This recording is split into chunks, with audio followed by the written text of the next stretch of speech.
Hey everybody, Matt Hartman here again for Drunkard's Walk. Thanks so much for listening, and a big thank you to Jesse L.E. for our theme music and Nick Harmio for our artwork. Well, we got another great episode for you here today. Hopefully you will enjoy listening to it. We enjoyed recording it, and if you do enjoy it, give us a rating, give us a review, go check out our link tree, blah, blah, blah, blah, blah. I say it every single time, but I guess that's because you're not doing it. And look, I'm not mad. I'm just disappointed. So why don't you go think about it and, I guess, enjoy the episode, everybody. Bye.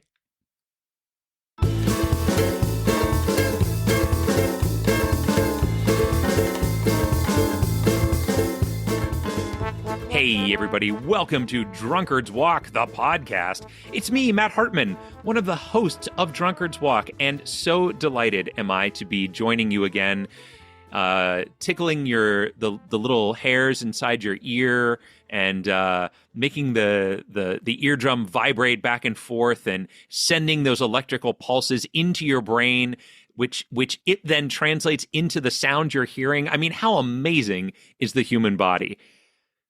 Well, you don't need to. No, you don't have to go into it. It was a rhetorical question.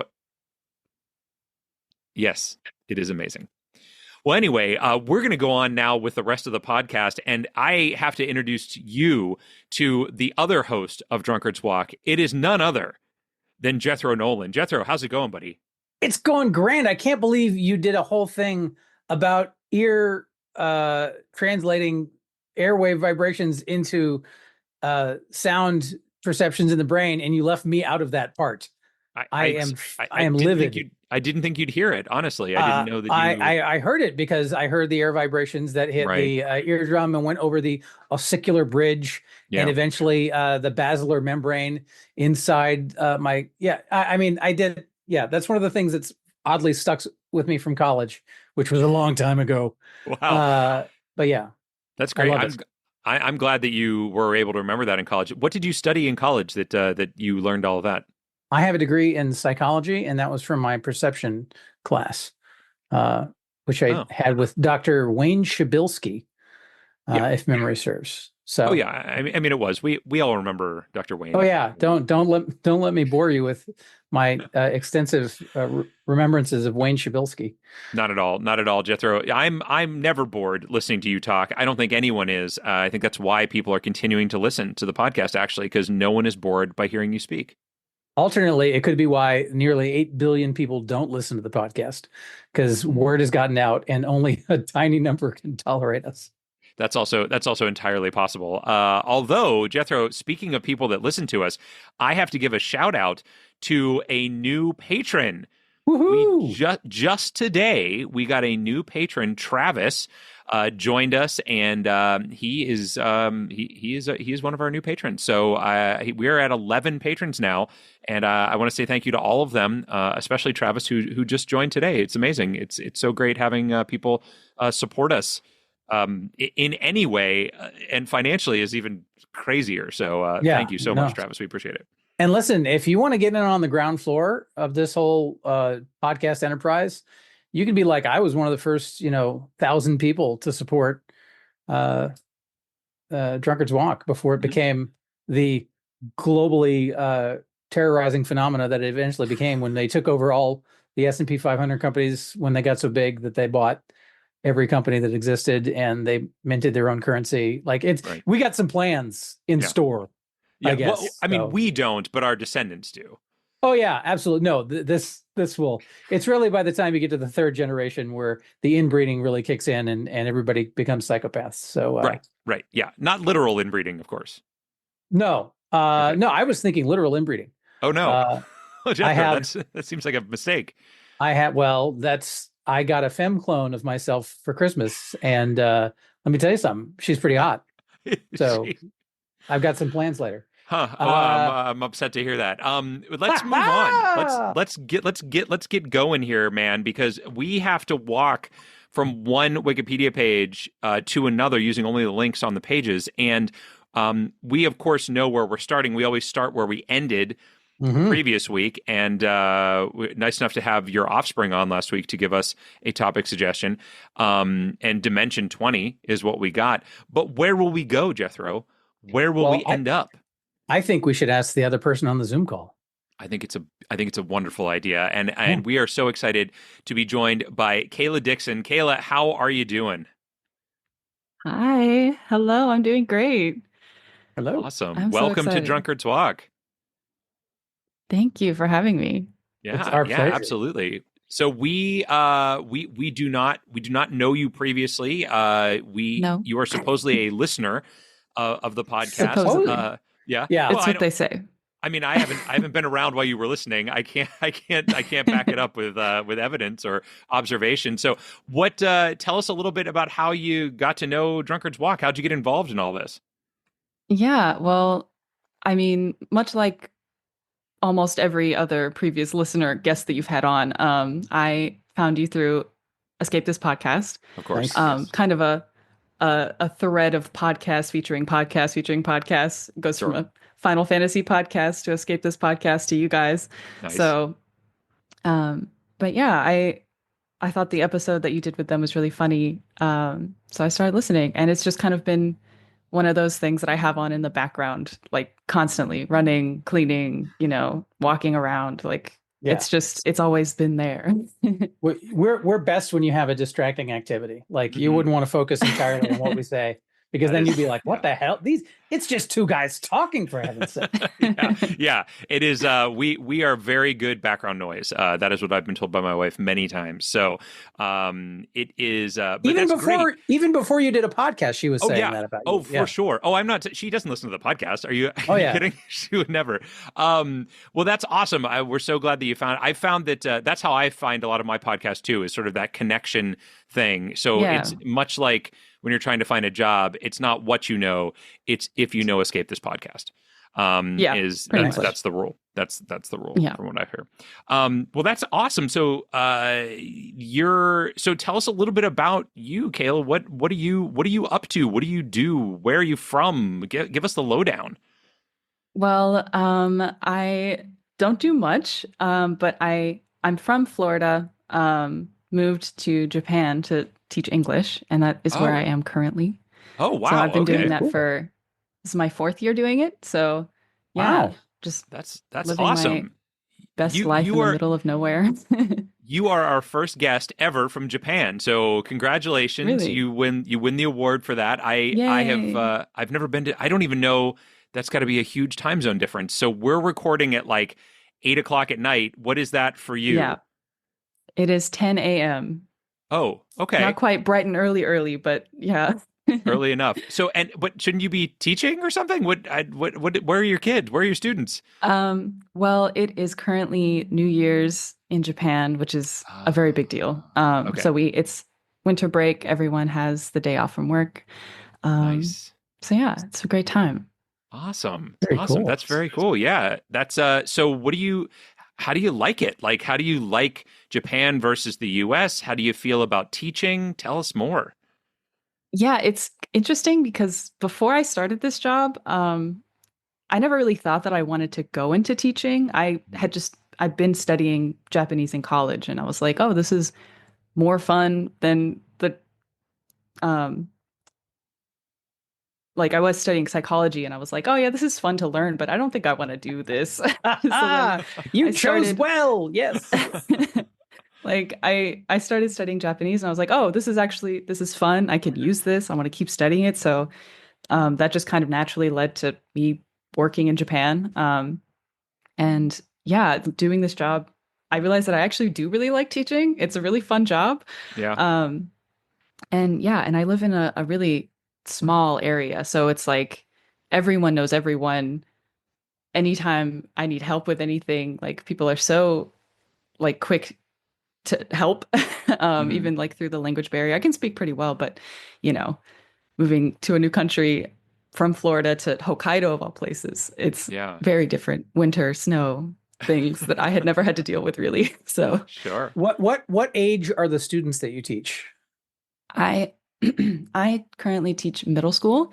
Okay. So okay. yeah, it's about the same as like American middle school, like Okay. what it 11 to 14 ish. Yeah, sounds Very about right. cool. Sounds about right. I taught None of middle them. school for a couple of years in the U.S., never in Japan. I would definitely not be able to do that. I don't speak Oh yeah. any Japanese at all. So I'd be way worse off than you are. Now, Jethro, your daughter studies Japanese also, doesn't she? Yeah. In fact, we were talking about, so my daughter is at the University of Michigan and will be graduating in a few months and is trying to figure out what they want to do after that. Yeah. And we are planning on going on a graduation celebration trip to Japan because nice. she's a polyglot and Japanese is one of the languages that she speaks. In fact, she taught herself enough to skip the first year of Japanese in high school because Oh wow. she's a huge language nerd. So yeah, she's really into it. So I would love to pick your brain about the teaching English abroad Yeah. thing if you're okay with that. Absolutely. But yeah, Anytime. listeners can tune in to find out the exciting conclusion to Yeah. what my kid is going to do after she graduates. Exactly. We're all on pins and needles. Yeah, that's so cool. That's so cool. Wow, that sounds like a great path that you've chosen. It sounds like you're really enjoying it. So that's awesome. Yeah. I know I really enjoyed teaching when I was doing it. I had to stop because I don't know how it is in Japan, but here they don't pay teachers barely anything. So that made it rough after a little while. Yeah. Yeah. The paychecks are not enormous, but you know, it's also because I live in the middle of nowhere, rent is so cheap. So it kind of balances out. It's a pretty nice gig, I'm not gonna lie. Well, and also like when Awesome. you're young and you don't have any responsibilities, like to be able to get that kind of life experience, like there's nothing like living abroad to, just expand your horizons on what the world can be and what it is. And that's just a fantastic experience. I'm very envious of you. Hee I did it. You did. Congratulations. Well, so I mean, what do you got for us? What did you bring for a destination for us tonight? Yes. So one of my many interests is Formula One. Okay. And the topic that I have brought for you today is colloquially known as Crashgate, but the official, the actual Wikipedia page title is Renault Formula One Crash Controversy. Okay. All right.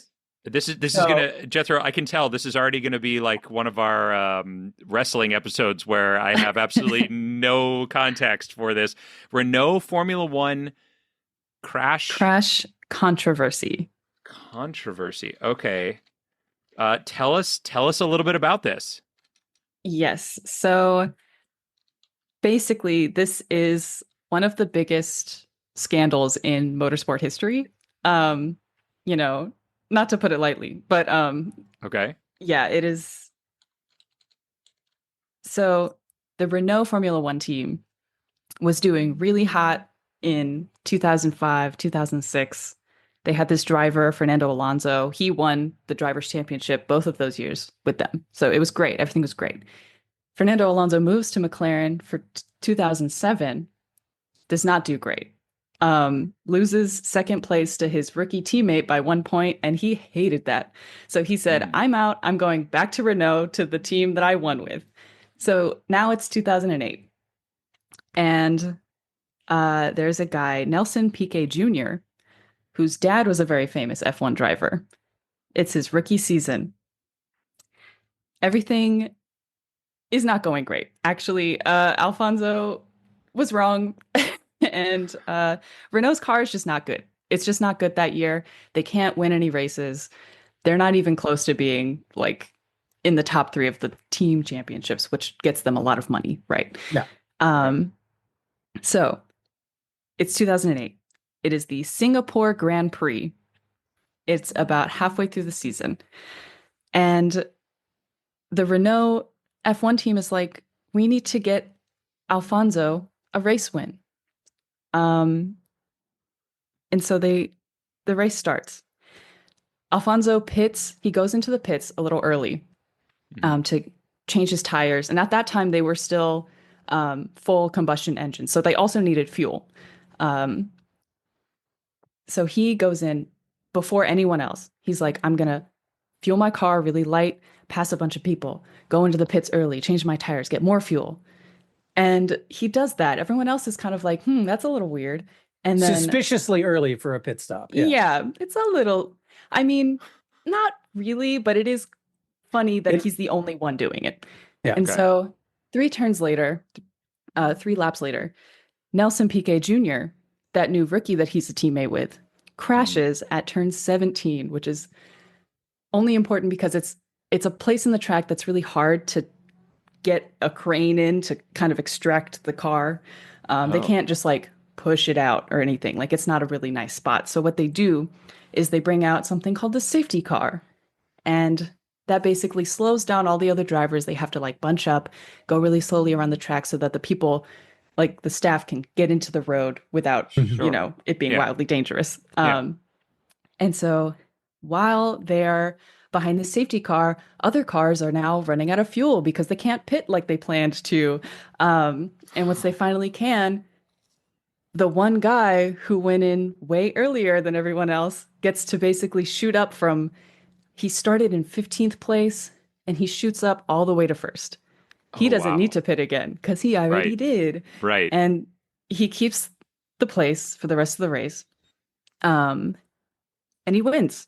He does not win the season. He does not even get close to winning the Drivers' Championship. Neither does his team. So why this happened, I'm not really sure. But basically, this race happens. Everyone's like, okay, what an interesting race. A lot of interesting things happened. Another one of the drivers, Massa, during his pit stop, because he's so desperate to get in and out, he was winning the race at the time, drives off with the fuel hose still attached, which is not necessarily important to this controversy, but it is a very funny YouTube clip. So, it's the race happens. Nothing really comes of it until the next year when Renault is like, Nelson, Mr. Piquet Jr., you're not getting any points, and we're going to let you go. And so then a week later, he comes out, goes to the F1 organization, the FIA, and is like, I have a funny story for you. That crash that happened, the 2008 Singapore Grand Prix, my team told me to do that so that Alfonso could win. What? And then lawsuits ensue. People get banned from the sport. Alfonso emerges unscathed somehow. But yeah, that is the Formula One Renault crash controversy.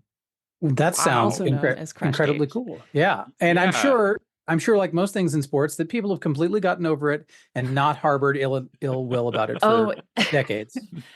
That would be way less funny, wouldn't it? Indeed. But in fact, people do. And there is still Massa, that guy that I talked about, is still convinced that crash caused him to lose the championship that year, also by 1 point. And he's still like, Lewis Hamilton, I'm going to take that trophy. And it's not going to happen, but he's still trying. By God, he is still trying. Who is Lewis Hamilton? Lewis Hamilton is the driver that ended up winning the 2008 Drivers' Championship and is also like one of the most famous F1 drivers of all time. Like one of the most successful. He's so good at winning. the fact that I asked who he was may give you a hint about how much I know about Formula One. In the animated movie Cars. Because he's a race car driver. He was a voice in Cars. That is good to know. There you go. All right. Well, oh gosh, this is amazing. So did you witness this? Do you remember watching this? Were you a fan at that point? I started watching around probably in 2020, Corona, everyone is at home watching Netflix, and Netflix had a docuseries come out called Drive to Survive, and that's what got a bunch of people into Formula One around that time. And so pretty much from then on, I've been watching the seasons live, but it is a topic that is brought up constantly. You always hear about Crashgate. There's also, there's a bunch of different gates in Formula One. It's the most ridiculous sport of all time. It's rich people doing stupid stuff with rich people money. So there's all sorts of stuff. But this one is particularly baffling to me because they didn't even really get anything out of it. So what was the point? Yeah. That's crazy. Wow. Well, this is great. This is obviously like, I love finding out about stuff like this, which is a huge deal to a large group of people that I've just never even heard of. And so like I love the fact that I can learn about this and that I can find out about it, because now like I have something that I can talk to people about and things like that. So this is amazing. This is a great topic. I have no idea how we're going to get there from Dimension 20, a Dungeons and Dragon television show. But Oh, fun. there's got to be a path, right, Jethro? Right? I mean, there's a page, right? I believe in you. Yeah. There is a page. Yeah, There's a page. definitely a page. Yeah. Well, this is great. Well, Kayla, we really want to thank you again for coming on, for giving us the suggestion. We wish you obviously the best of luck teaching in Japan, which is amazing. Thank Jethro you. will be reaching out to find out more about Absolutely. that career Absolutely. path, so that he can help his daughter. Literally anytime. And cool. yeah, we really appreciate it. Thanks so much. Thank you. Yeah, thanks for having me. Good luck, Sure thing. guys. I'm sure All right, you'll thanks. get there. Don't worry. Oh, thank you. We appreciate your faith. Take care. Would it be- Bye. Bye. All right, Jethro. So we got to figure this out. We got to figure out Dimension 20 to Renault Formula One crash controversy, which it took me a long time to figure out how to spell controversy. It's not a word I write down very often. But before we start walking, Jethro, Indeed. a couple of items that we need to attend to. First of all, are you having a drink this evening, sir? I'm having a water this evening Oh, because I'm all right. participating in dry-ish January. Yes, And yes. you can hear in my voice how excited I am to be drinking water. Yeah. Instead of delicious bourbon, which soothes all pains. So yeah. So and this is just me on day one. Yeah, I see that.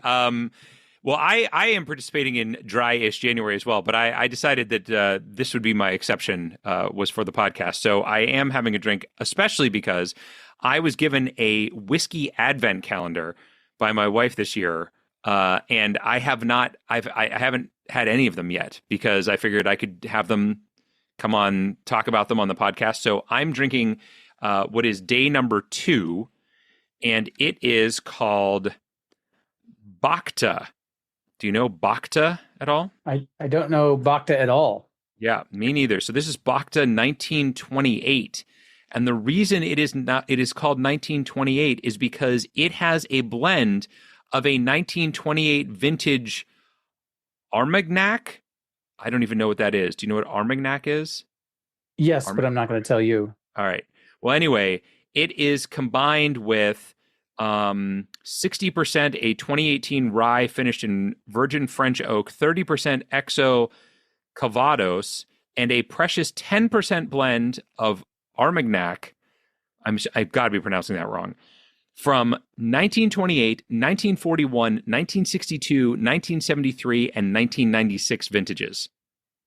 I mean, it sounds like they just took whatever was laying around the distillery and threw it in there because they were trying to get rid of some stuff. I'm drinking something that's almost 100 years old right now.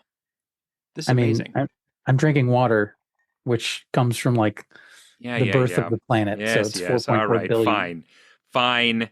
Anyway, this is a straight rye whiskey, which I know is a little bit different than what I normally drink. It's from the U.S. and it is a 100 proof. So hints of caramel, custard, vanilla, and oak. I got my aren't little you book fancy? here I'm reading about. Yeah, so pretty nifty. So there you go. So that's what I am having this evening. Not water. Instead, this amazing thing. Well, my water, let me tell you this. So it fell from the sky. Oh yeah. Penetrated the earth. Yeah. And gathered in an aquifer below the surface of the earth, and sat there for Most aquifers hundreds of thousands of years until it got tapped to be pulled out and find its way into my glass. So pretty impressive. I mean, it might not have been hundreds of thousands of years. Oh, it almost certainly was. No, it could have been the rain that just fell that then they tapped. Well, but then before that, where was that? In the ground. In the clouds, I'm guessing. Or okay, maybe but before the clouds, pre-clouds. Angel where Peak? Is that what rain not is? angels. Pretty Angels sure. don't exist. So, angels don't sure exist. Well, then where's the rain come from, Jethro? Answer that one, big guy. I nice will. Job. It comes from evaporation from the water that's on the surface of the earth. I can You're welcome. say funny words that I make up too. How about Habel Blapston? Right? Okay, That's where it don't comes pretend from. that you didn't just make up Armagnac. I definitely didn't make that up. I've made it up a word that I could pronounce if I did that. Jethro, Yes. we have to make a guess as to how many steps it's going to take us to get from Dimension 20 to the Renault Formula One crash controversy. We do. I'm going to write down a number right now because I don't know what else to do. And I've done it. I've written down the number and I'm ready to Have walk. you How now? are you? I am doing great. And Yeah. I am also going to write down a number. All And right. let me tell you what, Yeah. this number, Yeah. it's one of my favorite numbers that I've written down. What So, it is? yes. Oh, all right. Okay, good enough. But meanwhile, we need to start. And we're starting at Dimension 20, which is where we ended last week. We are indeed. We are indeed. So, Dimension 20, for those that didn't listen last week or have forgotten, is a tabletop role-playing game show produced by and broadcast on Dropout, which is a streaming service, right? Comedy subscription streaming service. So there you go. It is. It is indeed. And I highly recommend, if you enjoyed this podcast, then you obviously enjoy the work of improvisers, because Matt and I are both longtime improv friends and buddies. There are, and I'm very, it hurts me and upsets me to say this, but there are actually people who figured out how to have improv make them well paid and well known. Yeah. And these guys have done it. And my kid's home from college on break, and we watched a ton of Dimension 20 over the break. Okay. And these folks have they sold out Madison Square Garden, to give you a sense of what? The Dimension 20 people sold out Madison Square Garden. They did a tour of London and Ireland, and they're selling out big spaces where they're playing D&D in front of stadiums full of people. So they sold it out? They sold it out. They are a big deal with the young folk. Wow. So yeah, people of my generation, unless you have a kid that introduces it to you, you're not going to know it. But it's fun stuff. It's good. It's a good time. I applaud what they're doing. So there's another, I'm looking here, there's another one set up for Madison Square Garden entitled Gauntlet at the Garden, continuing the story of the Unsleeping City, scheduled for January 24th. So that actually is in a couple of days from when this episode's being released. Absolutely. And so get right over to New York and go see the Madison Square Garden show of Dimension 20. Wow. Surge pricing algorithm meant that tickets were briefly selling for thousands of dollars at higher prices than comparable Taylor Swift tickets. Right? That's ridiculous. I told you they were a big deal. You did. Yeah. It's a big deal. Yeah. Apparently, one of its seasons, Misfits and Magic, the 10th season, has its own Wikipedia page. So just one season has its own Wikipedia page. I love it. This is amazing.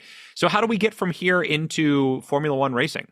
That is a super, super great question, and I think that we should do that. So I have a couple of options for you. Okay. Yeah. One is the aforementioned Madison Square Garden. That gets us into sports. Okay. Another is that there is a link to the movie Toy Story on this page. Oh, yes. And if you know, you know, because Toy Story, produced by Pixar, as was Cars, the movie that was mentioned by Kayla. In fact, I'm so glad when Kayla mentioned Cars, because I'm like, I have no in whatsoever. So Formula One racing, I know absolutely nothing about it. Yeah. As evidenced by my asking who Lewis Hamilton was. That's like asking, who's this Michael Jordan character you keep mentioning? Yes, right, exactly. Yes. Yeah. Yeah. So we can definitely go through that. Here's my own, it probably is going to be our quickest path based on, I haven't seen anything else yet that's going to be quicker. So I think we probably should take it.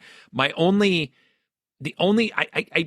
pulling back a little bit from it only because we go through entertainment things so often that if there was another way that would be just as fast, I would want to take it just for variety's sake.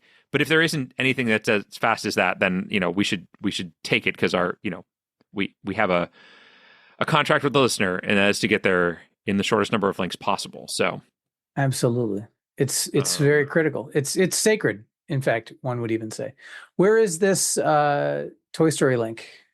It is there's a section of campaigns, and it is, oh no, I'm sorry. Wait. Yeah, that's where it was. It's in under campaigns, Tiny Heist, which is the 5th campaign, it looks like, maybe. Yeah, number 5. Okay. And it says, in a city built into the walls and garden of a suburban house, a crew of tiny people, quote, bugs, fairies, living toys, etc., try to pull off a heist against a crime lord, inspired by The Borrowers and Toy Story, and featuring the McElroys from The Adventure Zone. Very nice. Well, I am on board with that. Yeah, I mean, I think it's going to be our best bet. I see a lot of other really cool like pop culture links in here: Candyland, Game of Thrones, Harry Potter, the Starstruck sci-fi universe. I don't even know what that is. Dracula, RuPaul's Drag Race is on here, which is a race, so that could, that's a possibility, I suppose. I know as much about RuPaul's Drag Race as I know about Formula One, Yeah. but I suspect that there's not a tremendous overlap between the two. Not a lot. I mean, they're both races, I think, is the only thing that connects them. The Secret of Nim is linked on here. We could go to The Secret of Nim. Remember that? Nice. Animated film? Oh, yeah, the Don Bluth. That's right. Do you know what the name of the book that it's based on is?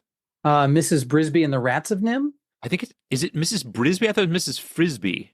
I could be Mrs. wrong. Fisbee and the Rats of Nim. I thought it was. I don't know. Maybe not. It's Frisbee. It's Frisbee. Frisbee. Okay, so I was right. I was right in the first place. But not spelled like the throwing disc. No, it's right. Spelled Differently. differently. Yeah. Yeah, I don't see anything else that's going to get us there any quicker. I see, Paul Scheer is linked on this page. Mm-hmm. Is he involved in the show? I didn't know he was involved in the show. Not that I'm aware of. He seems like the kind of guy who would show up on one of their shows, but they generally, like the Dimension 20 people, the whole Dropout platform tends to have like a fairly, they have like a pool of artists that they pull on routinely that generally I don't see elsewhere. Like there's occasionally you'll get like a Ben Schwartz or maybe a Paul F. Tompkins or somebody who's got like improv chops who'll show up, like Wayne Brady. In general, the talent that appears on Dropout tends to be like, I don't see them doing stuff elsewhere, which is fine because this is like the future of media and the other legacy systems are all dying and Dropout is the new thing. Sure. Yeah, no, that makes sense. But yeah, I'm scrolling down the page here to see if I can find something else, because I know you don't want to go to Toy Story because it's too simple. It's too easy. No, it's fine. I mean, we can absolutely go to it. I was just looking to see if there's anything else. I don't see anything else that I would suggest. COVID-19 is on here, but I don't think that there's going to necessarily be a link to the fact that people were watching this show that was Formula One and Drive to Survive. It probably will not be mentioned. So, although that, I mean, if there was some sort of way to get to Drive, she said that was Netflix, right? Drive to Survive. Yeah, she did. Yeah. So if there was a link to Netflix, possibly, I did not see that. I don't know how popular it was. So, yeah, I think we're gonna have to go through Toy Story to get to Cars. I think that is the absolute right thing to do. All right. Well, then so let us go. Let's do it. It is in the sort of about a third way down the page. Yep. Toy Story. Bing, bang, boom. Animated adventure comedy film produced by Pixar Animation Studios, which is a very strong candidate for the link we go to next. Oh, I think Cars is going to be linked on this page. I think that's very, very possible. But remember, we're trying to get to the Renault crash controversy. Well, that's true. If you see a link to Formula One, there's a link to remote controlled car.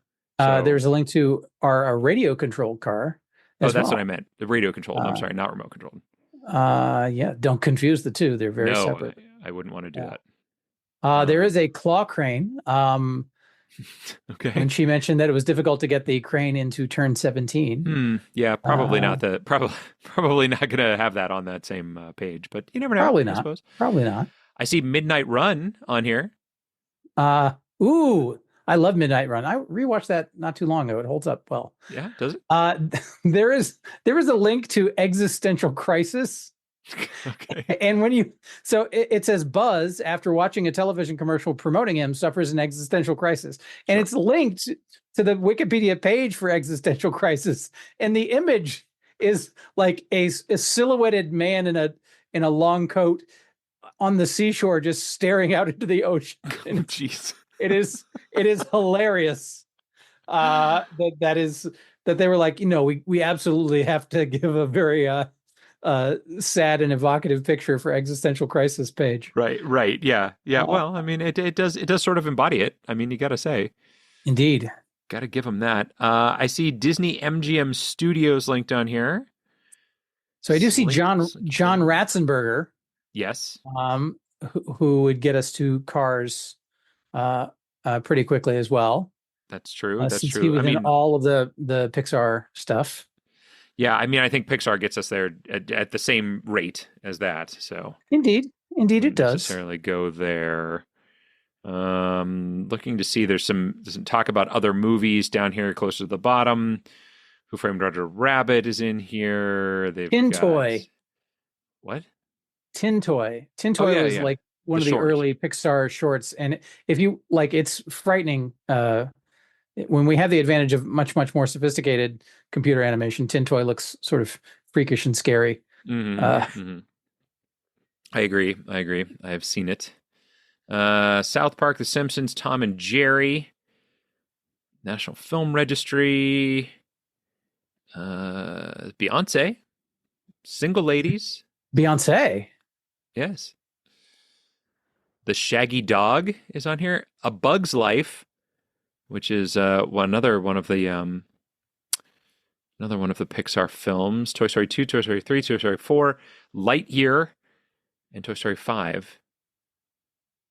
Man, I don't so see so many Velveteen things. Rabbit.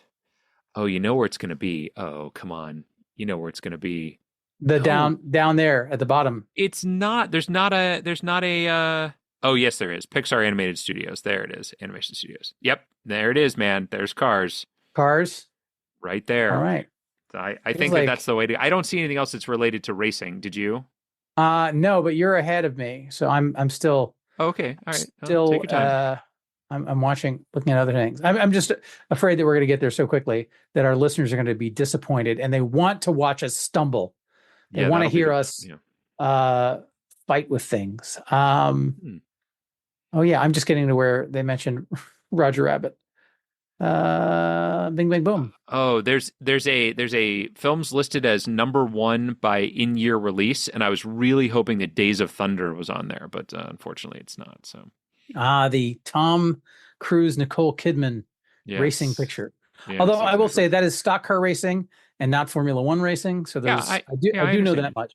But it is. And there's besides, racing, if we're going you to know. talk about stock car racing movies, we need to talk about the Kenny Rogers film Six Pack, which, if you were born in 1973 and your parents had HBO in the 80s, you probably saw like 19 times just because it was on. And Wow. it's it's not a good movie. Like Kenny Yeah. Rogers as an actor, I don't need any of it, quite frankly. He's a fine singer, but as an actor, all right, I'm good. Yeah, I don't know. I don't know that one. I do not know that one at all. There's a group of no good kids, and they're all brought together and support stock car racer Kenny Rogers, and they become a strange family of a kind. Sure. Hey, it all makes sense to me. All right, yeah, I am yeah. not seeing anything on here that is better than a link to Cars, even though I'm trying my darndest to find something. Yeah, I mean, there's all the other Disney animated features are linked on here as well. So if there's another one about racing that you'd rather go to, but I don't know of any that are None. that I can think of anyway. But we go to Planes, I guess, instead. You want to go to Planes? Did anybody ever see planes? Seaplanes, they're the ones that land on the water. Wah, wah. All right. Pixar Animation Studios. So we want to go with Cars. Is that correct? Curs, yeah, Curs. I'm not. Where's Cars? I see mean, Cars 2. Oh, there it is. above that. 2006. 2006. Yep. My God, Cars is almost 20 years old. Yeah. Yikes. Yikes on bikes. Yes, indeed. All right, so here we are. So Dale Earnhardt Jr., Mario Andretti. Richard Petty, Mario Andretti, Michael Schumacher. Yeah. So Mario Andretti was a Formula One driver. So Right. But she said that Lewis Hamilton. yeah, Lewis Hamilton was a voice, right? So we should just find Indeed. him because he's the one that won in the year that this all happened, right? Indeed. So there's a link to the Lowe's Motor Speedway, which apparently is where it was premiered, which makes sense. And to be clear, this is about stock car racing, right? So, well, yeah, because he's a stock car, so I mean, it's about a lot of things. Oh, he's not going to be in this film, is he? Why? Because I'm looking at a list of all the people that did voices, and I don't see his name. Oh no, that's not good. Maybe he's in like Cars 3 or something. Oh, because didn't he win in 2008? And this is 2006. So, oh yes, Michael Schumacher is listed, who competed in Formula One from 1991 to 2006, and from 2010 to 2012. Oh no, so he took the years off, oh, no. But he is definitely listed here as a link. Who played Michael Schumacher Ferrari, a red Ferrari F430. Oh no! So there you go. Have we made a wrong move here? I mean, I don't think we've made a catastrophic move. We have links to several Formula One race car drivers here, so I don't think that we're who's the other Mario Andretti is one, and then Michael Schumacher is the second one. Right, but they're both neither of them were racing during this time. Okay, but they were racing. Michael Schumacher raced in the years before and the years after this particular incident. So yeah, I'm not saying that it's going to have a link to him on that page, but he's definitely going to be, close enough. Oh, you think so, That's huh? what I do think so. In fact, I do. I confidently proclaim it is so. Confidence with no justification. I love That's the Jethro Nolan way. I know it is. Fast and the Furious Tokyo Drift and Fast and the Furious, they're both linked on here. They are. Those are terrible movies. I love those movies. I know they're love bad. So they're much bad, fun. bad. Yeah. So much. Wait. Well, how many of them have you seen? All of them? I've seen 2. Okay. Were they the first 2? Yes. Oh, see, you got to get past like 3. You got actually 4 is okay. 5 is where it starts to be a lot of fun, and then it's just fun ridiculousn's from that point on. All right. I feel like if are not great, you're right. I feel like if your film series is taking 5 movies to sort of find its voice, it shouldn't be a film series. But they did it, and I'm telling you, it's worth it. I'm telling you, it is worth it. Skip 3, first of all. You don't need to watch 3. You don't need to watch Tokyo Drift. But I'm a completionist, Matt. I have to listen. And particularly if they get good at some point, I'm going to be like, I'm missing something. It is it time jumps. It is after 6, I think. Okay. So I'm just saying, you don't need to watch 3 right now. You can watch 4, 5, and 6, and then go watch 3. I feel like watching them in the order in which they premiered is how it should be done. Let me ask you this: when you introduce your kid to Star Wars, what order did you show those movies in? 4, 5, 6. Exactly. 1, 2, 7, 3. 1, 2. Half of 2, 8, 9, 3. Mm-hmm. Interesting. That's the order she saw those in. Interesting. Yeah. Okay. Yep. We weren't worried about continuity because she's a child. She didn't really care. 4, 5, 6 were the most important things. I mean, that's all I really cared about. And then she wanted to watch the other ones. Fine. Okay, we'll watch them at some point. And we did. Okay. All right. Didn't really worry about the order at that point, though. She didn't care. She didn't care. She just wanted to watch them. She didn't care what order they were in. Yeah, but you're a nerd and you care. That's the thing. Meh. All right. All right. So I like Michael Schumacher as the selection we go with here. I don't see another choice. I think that has to be the way to go. All right. Even though you complained about it nonstop. I don't think it's gonna work as well as we had hoped. We were hoping for Hamilton to be on this page, right? So yeah, we were. And are we certain that he's not? I'm pretty certain I didn't see him. Now let's go to Michael Schumacher. Let's do it. Michael Schumacher as the Michael Schumacher Ferrari.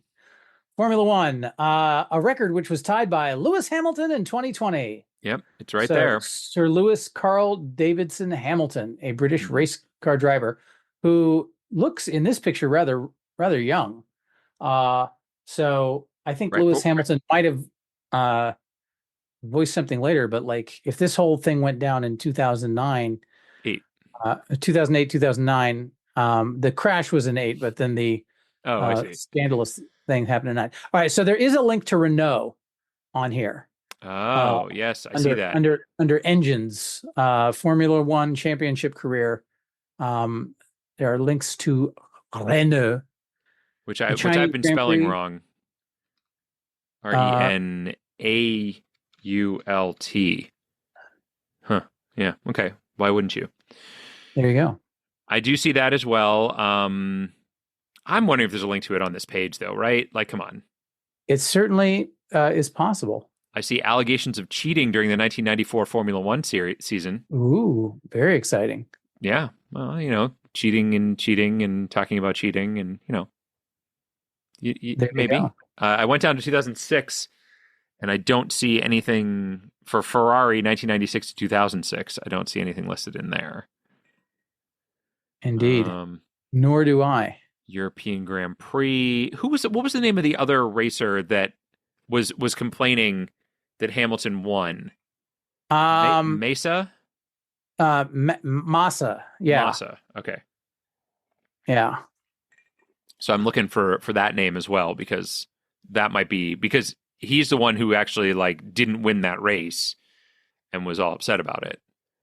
Indeed. Because Hamilton won the season, right? But was he even? I mean, he must have been in that race, I guess. Otherwise, he wouldn't have been able to.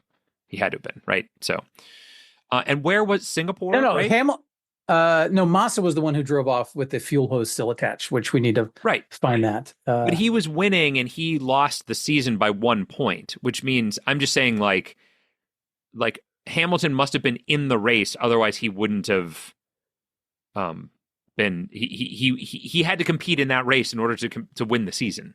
I have no idea how the races are structured as far as who participates. So I'm seeing so many Grand Prix listed here. I haven't come across the Singapore Grand Prix yet. So there is a link. It just says 2006, but it's to the 2006 FIA Formula One World Championship. Was in Singapore or? No. What I'm saying is, first of all, I found Massa. Oh, did you? I found Felipe Massa. But what I'm wondering is if the championship thing might be a way to go because it would talk about what had happened in that season. Is it? But you said it was the 2006. Oh, right. This is 2008. Sorry. Yeah. I was some reason I'm mixing up 2006 and 2008. I don't know why. No, 2008 was the scandalous year. Right. Oh, because he stopped. This guy stopped racing in 2006. That's correct. That's the confusion I'm making. Sorry about that. There we go. I've had a drink. You're drinking that's water. Okay. You're better off. There we go. You're doing it the right way. Aren't I though? So I did find Massa. So that may be a way to go. Massa is there's actually oh no, there's not an image. I'm sorry. I moused over and got an image. He is. Oh, I lost him. Oh, there he is. Felipe Massa is under 2005, 2006 regulation changes and first retirement in the third paragraph. Pretty close to the bottom of the third paragraph. Felipe Massa is linked. All right. And we care about him because he's the guy that lost that race to, who's the guy that won that they wanted to get the win for? Fernando Alonso. Yes. All right. Is Fernando Alonso linked here? I mean, that's a great question. I wasn't even looking for him, but that's an even better in, right? There we go. That's what I would think. Yeah. There are so many people linked here. I'm still mad. Sorry, no, go ahead. What are you mad about? I'm still mad that I can't find the Singapore Grand Prix. Because this is a super long page. I mean, it has a lot of things on it. So big. I've seen the Bahrain Grand Prix, the Abu Dhabi Grand Prix, not Singapore, the Malaysian Grand Prix. Wait a minute. Yes. this is so Malaysia and Singapore, they're different places, right? I'm pretty sure. Okay, cool. But now you've got me questioning my geography is not my strong suit, dude. So what do you There want me we to go. Pretty I certain I that was they're just different places, yes. Well, she said Singapore Grand Prix if memory serves, so and I not believe that's Malaysian right, yes. Grand Prix. All right, all right then. I Yeah. mean, for all we know, in 2006 there wasn't one in Singapore, right? Um, We know nothing. we know less than nothing. We have at any point we could end up clicking on a wrestler. Yeah, for sure. The Montreal Screwjob is on this page, I think, somewhere. So Oh, absolutely. just have to I mean, find this is the Formula One equivalent to the Montreal Screwjob. Yes, yes, it is. Yeah, I'm looking to see. Boy, this page is so freaking long. What was the name? Alonso? Is that what you said? Fernando Alonso. Fernando Alonso. All right. Indeed. So I've gotten all the way down to the purple boxes, and there are a lot of. Oh, these are okay. Yeah. Well, I guess we could go to Renault too, right? We could, but I feel like if Massa is linked, Massa was personally involved, and so I feel like and especially if he felt jilted by it, I feel like the Renault Crashgate thing is going to be linked on his page specifically. Oh, I have a link to Alonso. Where? In the purple boxes at the bottom, there's Formula One World Drivers Champions. And Alonso is listed as the 2006 world champion. And 2005, actually. Yeah. She said that. He won 2005 and 6. Oh, there you go. Well, then, okay. And then he went to McLaren, and then he came back from McLaren and was with Renault again. Right. But it didn't work out. Yeah. So there's the 06 that was bouncing around in my head also. So yeah. So he is linked down here. So I would say we would go to him, or I would actually argue that Renault would be better than Massa because it's going to be on Renault's page if it's that well known of a thing, and it's called the Renault Formula One Crash Controversy. It's going to be on there. I think Fernando Alonso is the way to go. Oh yeah. I agree with you. I'm fine going that way. You want to do that?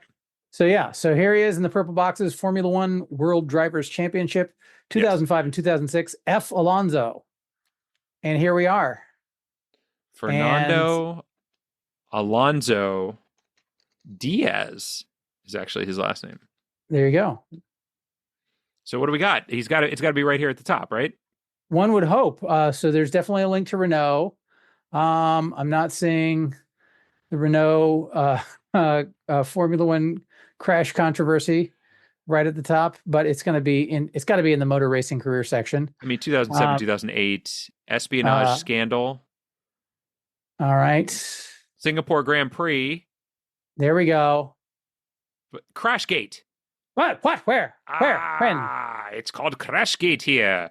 You will see it in the second paragraph under McLaren and second stint with Renault. Yes, I do. It's just below a picture. Alonso took a controversial victory at the 2008 Singapore Grand Prix after his teammate Nelson Piquet Jr. was ordered to crash deliberately. Piquet, excuse me. That's good. So there it is. All right. Crashgate. There we go. Click it up and you'll see it's there, baby. We did it. Matt, we did it. We do it. We're victorious. We found it. That's it there. So, and she said it was called Crashgate. So I started to look for Crashgate and that's why I saw it. But, Renault Formula One Crash Controversy is a mouthful. And it's much easier to put a gate on the end of something. Thank you, Watergate. What did we do before that? What were controversies? What were those things? We just used the word scandal. The Teapot Dome scandal. Oh, sure. Not Teapot Dome Gate. No, we didn't. I'm going to start calling it that, I think. We should reverse engineer all pre-Watergate scandals to just add gate to it. I agree. I think it's a great idea. Well, we have done it. You are right. We have made it, and we have done it in. It has taken us, Jethro. It's taken us 5 links, and I am happy to tell you, Jethro, that 5 is in fact the number that I guessed. How many did you guess? I guessed 4. I guess 4. Oh, I had more faith in us. yay! Yeah. Although I will say that I was ordered by the people at Drunkards Walk Corporate to throw this. So Sure. This will be equally scandalous. I see. Uh, Well, we're gonna have lawsuits aplenty. My lawyers are headed your way as we speak because they're on retainer and they are 24/7. Why would you sue me? You won. No, I have to sue you because I can't take a victory that's you've tarnished it now by saying it's defamation, slander, libel. Right. It's all of those things. It's libelgate. How's that bourbon treating you, Matt? It's all right. It's actually not bourbon. It's rye. There you go. But this is exciting. As I said, I'm always excited to learn about a thing that a lot of people know about that I know nothing about, which is a lot of stuff. But in particular, this is a great one. So we did it, we done it, and we'll try to do it again next week, I suppose. If you're game, are you game to come back and try again, Jethro? I'm game. Let's do this. All right. Let's do it. Sounds good. All right. Well, take care, everybody, and we'll talk to you next week.